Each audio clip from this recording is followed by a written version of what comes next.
شروع کرتی ہوں اللہ کے نام سے جو بڑا مہربان نہایت رحم والا ہے۔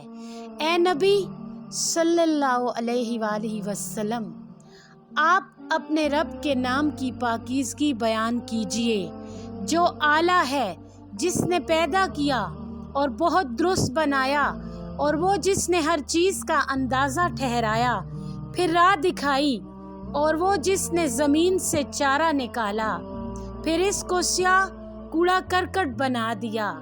ان قریب ہم آپ سلم کو پڑھا دیں گے، پھر آپ سلم اسے نہ بھولیں گے سوائے اس کے جو اللہ تعالیٰ ہی چاہے۔ بلا شبہ وہ ظاہر اور چھپی ہوئی ہر بات کو جانتا ہے، اور ہم آپ سلم کے لیے دین میں سہولت مہیا کر دیں گے۔ پس آپ سلم نصیحت کرتے رہیے جہاں تک نصیحت کارگر ہو۔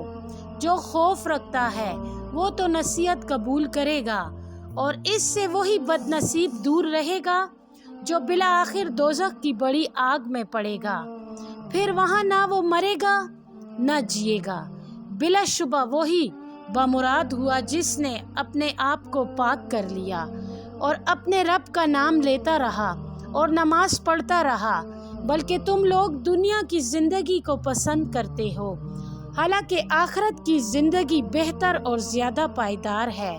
یقیناً یہ سب کچھ اگلے صحیفوں میں بھی لکھا ہوا ہے، یعنی ابراہیم اور موسیٰ کے صحیفوں میں۔